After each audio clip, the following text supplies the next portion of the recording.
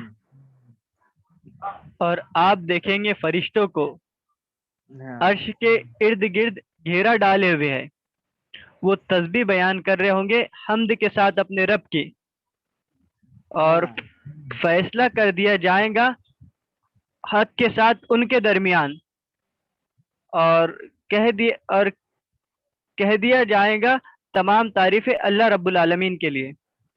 جی دیکھیے یہ اس کا تعلق جو ہے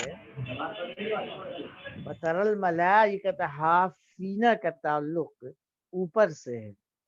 وہ آیت دیکھیے 69 وَأَشْرَقَتِ الْأَرْضُ بِنُورِ رَبِّهَا وَوُضِعَ الْكِتَابُ وَجِيءَ بِالنَّبِيِّينَ وَالشُّهَدَاءِ وَقُضِيَ بَيْنَهُم بِالْحَقِّ وَهُمْ لَا يُظْلَمُونَ۔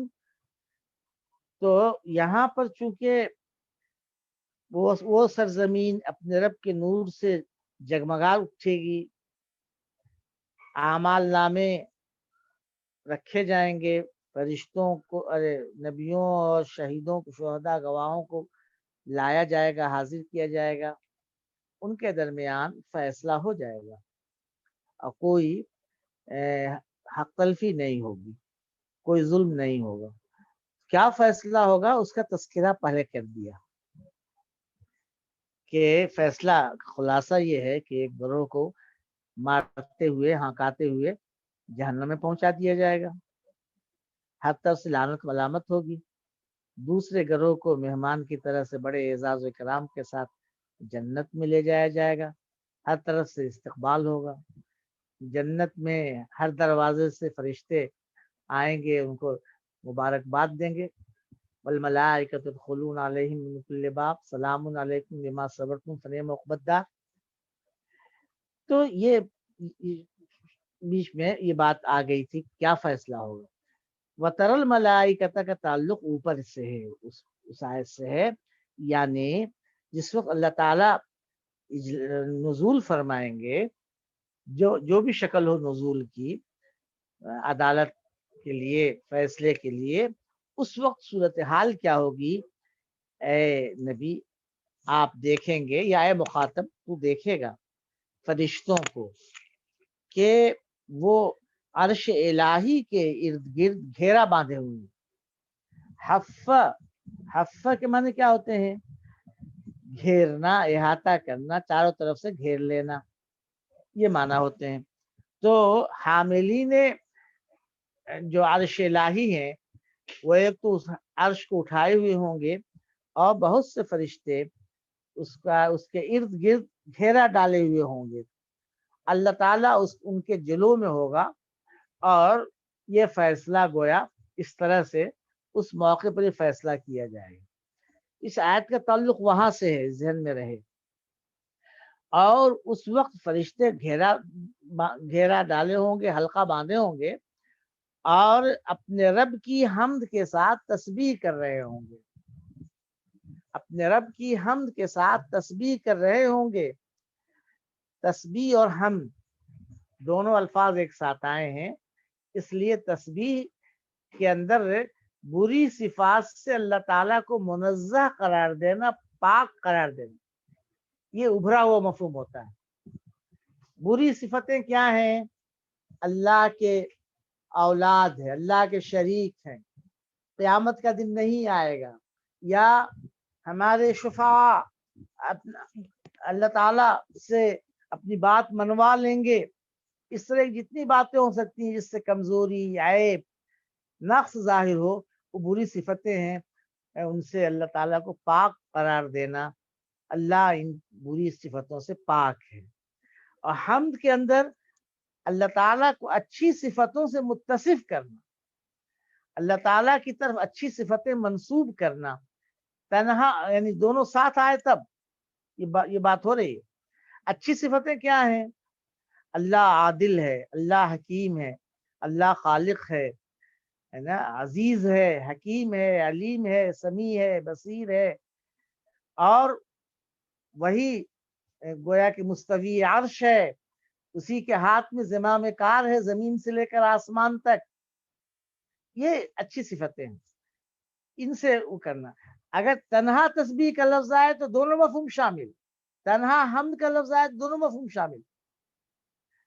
لیکن جب ساتھ آئے تو تسبیح میں بری صفتوں سے منزہ قرار دینا, اور حمد کے اندر اچھی صفتوں سے متصف قرار دینے کا مفہوم ہوگا. اللہ تعالیٰ کی حمد و تسبیح وہ کر رہے ہوں گے, حمد کے ساتھ تسبیح کر رہے ہوں گے, اور یہ عالم ہوگا, اور پھر لوگوں کے درمیان حق کے ساتھ انصاف کے ساتھ فیصلہ کر دیا جائے گا. اس کو دہرا دیا ہے. اور پھر ساری خدائی پکار اٹھے گی, وقیل, اور یہ کہا جائے گا, یعنی ہر طرف سے نہایت جوش و خروش کے ساتھ ذرہ ذرہ بول اٹھے گا, الحمدللہ رب العالمین. شکر کا, ہر طرح کے شکر کا سزاوار حقیقی اللہ ہی ہے کہ اس نے فیصلہ کیا, انصاف کا دن لایا, حساب کتاب ہوا, اور لوگوں کو ان کے عمل کے مطابق جو ہے جزا و سزا گویا کہ مل گئی. یہ اللہ تعالیٰ قیامت کا دن لایا اور انصاف ہوا, عدل اللہ تعالیٰ نے کیا. اس کی وجہ سے اللہ تعالیٰ گویا شکر کا اور حمد کا مستحق, شکر اور تعریف اللہ ہی اس کا سزاوار. ہر طرف سے یہ آواز اٹھے گی. اگر عدل نہ ہو, اگر قیامت کا دن نہ آئے, ظالم مظلوم میں کوئی فرق نہ ہو, تو پھر اللہ تعالیٰ نعوذ باللہ حمد کا مستحق نہیں, بہت ظالم بادشاہ ہوگا نعوذ باللہ. تو یہ حق کے مطابق ٹھیک ٹھیک انصاف کے ساتھ فیصلہ کر دیا جائے گا. اہل جنت جنت میں پہنچ جائیں گے, اہل دوزخ دوزخ کی ہوا کھائیں گے, اور اس طرح سے گویا ساری خدائی جو ہے پکار اٹھے گی, الحمدللہ رب العالمین. یہ سورہ ختم ہو گئی. اب ہمارے سامنے اگلی سورہ ہے, اور اس سورہ میں اور پچھلی سورہ میں بہت ذرا سا فرق ہے. پچھلی سورہ کیسے شروع ہوئی تھی؟ تنزیل الکتاب من اللہ العزیز الحکیم تھا, ہے نا, خدائے عزیز و حکیم کی طرف سے یہ کتاب اتاری گئی. یہ سورہ زمر جو ہم نے ختم کی, اس کا آغاز ایسے ہی ہوا تھا, تنزیل الکتاب من اللہ العزیز الحکیم تھا. اس سورہ کا آغاز کیسے ہو رہا ہے؟ تنزیل الکتاب من اللہ العزیز العلیم. ذرا سا وہ ہے. اور ان سورتوں میں توحید بہت ابھرا ہوا مضمون ہے, توحید کے ساتھ آخرت. اور یہ سورتیں جو ہیں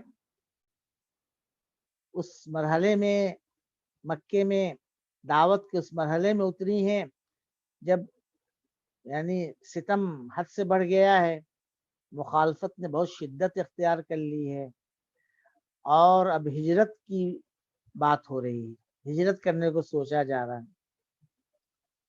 ہے نا. تو ہجرت کی بات ہو رہی ہے, ہجرت کا زمانہ قریب ہے. اب قریش سے برات ہوگی اور پھر ہجرت ہوگی. سب سے پہلے ہجرت حبشہ ہوئی, اس کے بعد سے پھر ہجرت مدینہ ہوئی. تو ہجرت حبشہ کے آس پاس جبکہ بہت شدت اختیار کر چکی تھی مخالفت, یہ صورتیں اتری ہیں. اب یہ سورہ شروع ہو رہی حامیم سے. اس کے بعد مزید 6 سورتیں ہیں جو حامیم ہی سے شروع ہوں گی. سورہ مومن سے آغاز ہو رہا ہے, اور اس کے بعد مزید 6 سورتیں حامیم سے شروع ہوں گی. اسی لیے ان 7 سورتوں کو حوامیم کہتے ہیں. حامیم کی جمع بنا لی حوامیم, یا آل حامیم کہتے ہیں. اور ان سورتوں کے مضمون میں بڑی یکسانی, توحید کا مضمون بہت ابھرا ہوا ہے, اور گویا اس میں مسلمانوں کو سمجھایا جا رہا ہے, یعنی ان کو ہمت دلائی جا رہی ہے, تسلی دی جا رہی ہے. بیچ بیچ میں دلائل بھی دیے جا رہے ہیں, اور ان کے لیے مخالفین کے لیے تنبیہ بھی ہے۔ جو لوگ ابھی دل سے اس کی حقانیت کے قائل ہو گئے ہیں اس سورہ میں، ان سے کہا گیا ہے اب مصلحتوں کو چھوڑو، کھل کر سامنے آ جاؤ۔ تو یہ ہے ان 7 سورتوں کا پس منظر۔ تو چلیے پڑھیے۔ ایک سوال تھا، ہاں جی جیسے بولیے۔ ابھی آپ بتائے کہ حمد اور تسبیح مطلب اگر جب سنگل ہوتا ہے وہ تو دونوں معنی اس میں آ جاتے ہیں، شامل ہوتے ہیں۔ تو جی جب دونوں معنی مطلب ایک لفظ میں شامل ہو رہے تو 2 لفظ لانے کی وجہ کیا ہے تاکید کے علاوہ، اور کیا چیز پیش نظر رہتی ہے کہ 2 لفظ لا کر؟ بھائی تسبیح لائے ہیں، تسبیح کے اندر جو چیز ہے وہ پاک قرار دینا، وہ اس لفظ کے اندر ہے۔ خود بخود جب جی کسی جی چیز کو آپ پاک قرار دیں گے تو خود بخود اس کی الٹی چیز اس کے لیے آ جائے گی۔ آپ ظالم نہیں، اس کا مطلب کہ آپ منصف ہیں، خود جی بخود آ جائے گی نا۔ اسی طرح سے جی حمد کے اصل معنی کیا ہے کہ کسی کی تعریف کی جائے۔ جی آپ جی کہیں گے کہ بھائی یہ عادل ہے، اس کا صاف مطلب ہے کوئی ظالم نہیں ہے۔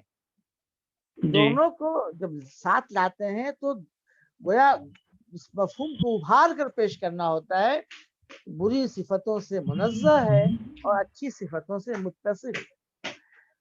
اور ایک اور مفہوم ہوتا ہے، لوگ لکھتے نہیں ہیں اس کو، حمد کے معنی میں نے بتایا تھا نا کہ ابھرا ہوا مفہوم شکر ہے، جی ابھرا ہوا مفہوم شکر ہے۔ تو تسبیح میں دونوں چیزیں، اور بحمد رب اپنے رب کے شکر کے ساتھ، یعنی شکر کے جذبات لیے ہوئے وہ گویا تسبیح بیان کر رہے ہیں۔ ہاں جی چلیے، اور کچھ نہیں نا کسی کو؟ آگے تلاوت کریں۔ ہاں کہیے۔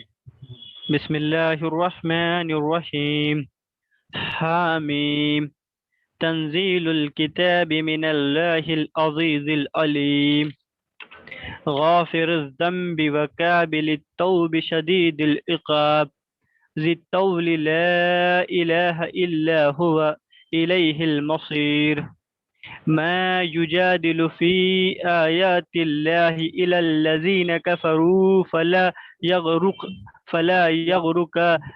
یغررک جی فلا يغررك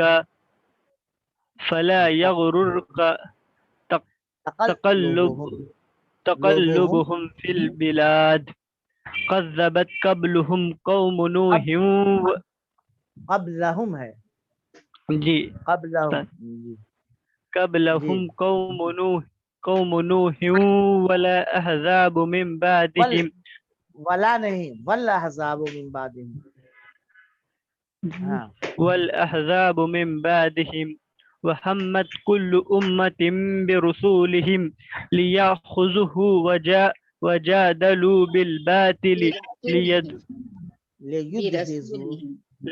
ليدحضوا به الحق فأخذتهم فكيف كان عقاب، وكذلك ہاں تو بے رسولہم ہے، جی صحیح ہے۔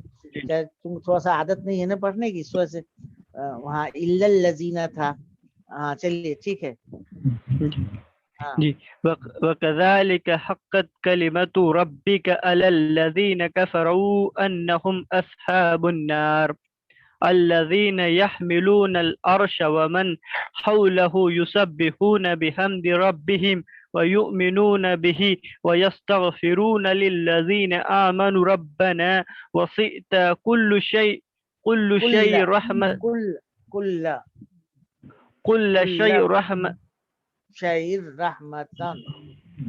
كل شيء رحمته وعلما فاغفر کل شیء رحمتن، کل جی شیء رحمتن و علما۔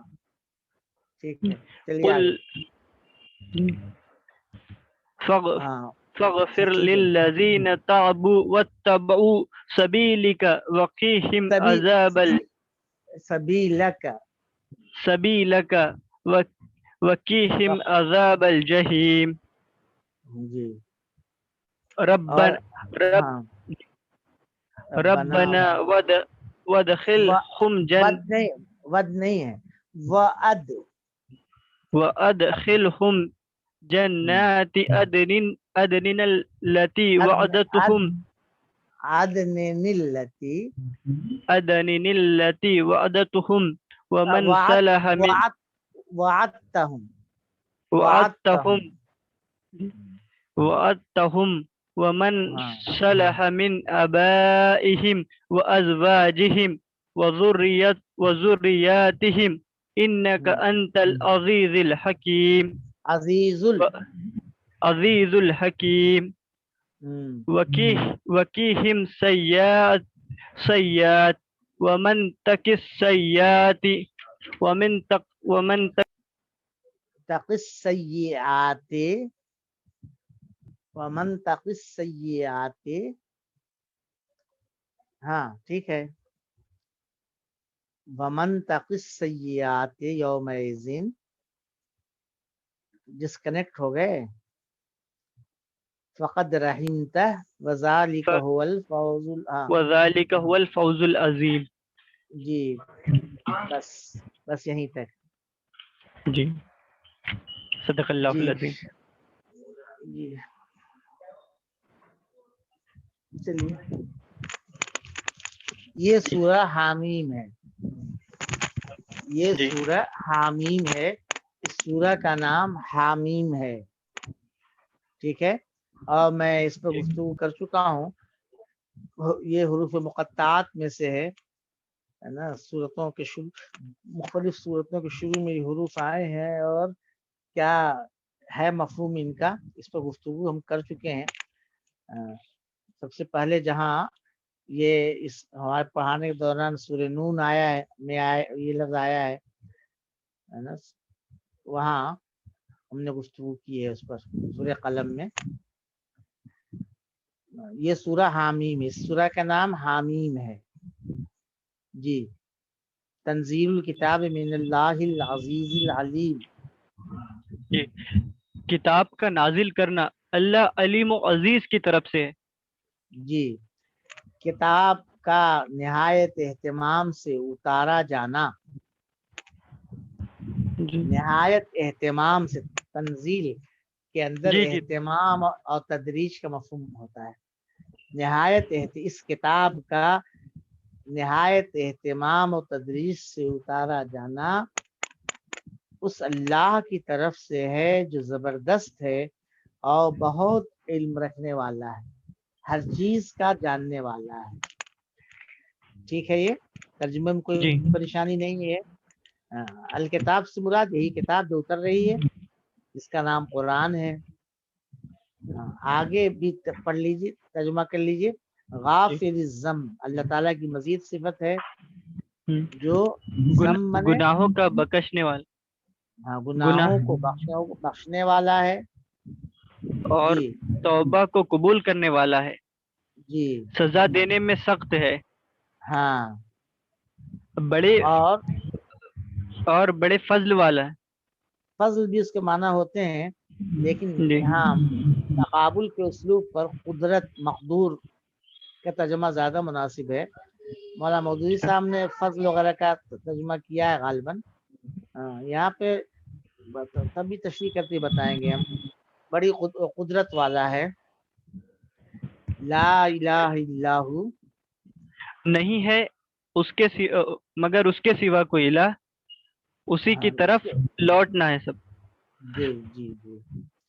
تو اس میں یہ بات بتائی ہے کہ یہ کتاب جس نے اتاری ہے, جس کی طرف سے اتاری گئی ہے کتاب, وہ اللہ ہے.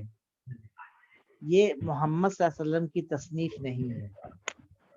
یہ آپ کا اپنا بنایا ہوا کلام نہیں ہے, اللہ کا کلام اللہ نے اتارا ہے. اور اللہ کوئی معمولی ہستی نہیں ہے. اللہ زبردست ہے. العزیز کے معنی ہوتے ہیں بہت زبردست, بڑی قوت والا, جس کا کوئی مد مقابل نہ ہو, جس کے ارادوں اور فیصلوں میں کوئی مزاحم نہ ہو سکے.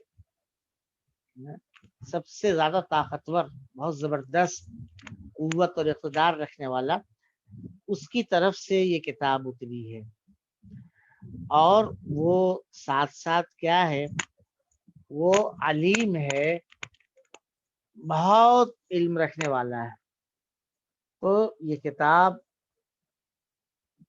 اس کے اندر یہ علم کا خزانہ ہے، علم و حکمت کا خزانہ ہے۔ تو اللہ جو زبردست ہے اور جس کے علم سے کوئی چیز غائب نہیں ہے، اس نے یہ کتاب اتاری ہے۔ تو اس کتاب کی جو لوگ قدر کریں گے، اللہ تعالیٰ ان کو مالا مال کر دے گا، اور جو لوگ قدر نہیں کریں گے، اس کا راستہ روکیں گے، تو یاد رکھیں اللہ کوئی کمزور ہستی نہیں ہے، وہ زبردست ہے، پیس کر رکھ دے گا۔ اور ایسا نہیں ہے کہ اس سے کوئی چیز چھپی ہوئی ہو، وہ ایک ایک چیز سے واقف ہے کہ کون کیا کر رہا ہے، کون کہاں کیا پلاننگ کر رہا ہے، کیا پلاؤ پک رہا ہے، ہر چیز کو جانتا ہے۔ تو اس کتاب کو کسی معمولی آدمی کی کتاب نہ سمجھنا، ہے نا، یہ خدائے عزیز و علیم کا اتارا ہوا کلام ہے، بہت مہنگا پڑے گا گویا اس سے ٹکرانا۔ ساتھ ہی اس کی اور دوسری صفت لائے کہ غافر الذنب وقابل التوب، گناہوں کو وہ معاف کرنے والا اور توبہ قبول کرنے والا ہے۔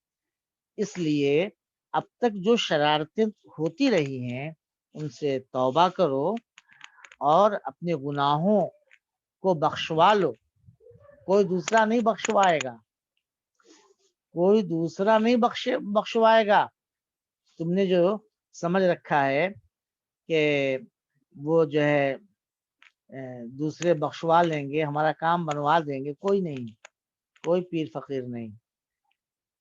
تم ڈائریکٹ اللہ سے اپنا معاملہ کرو، شرک و کفر سے توبہ کرو، اب تک کی شرارتوں سے باز آؤ اور اپنے گناہوں کی معافی مانگو، اللہ تعالیٰ معاف کر دے گا۔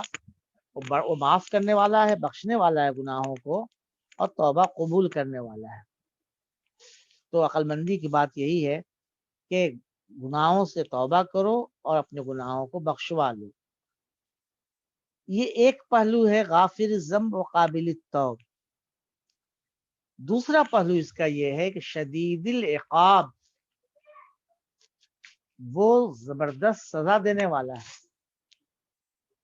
سزا دینے کا سخت ہے، اس کی سزا بہت سخت ہوتی ہے، اگر نہیں سنو گے تو بہت سخت سزا سے دوچار ہوگے۔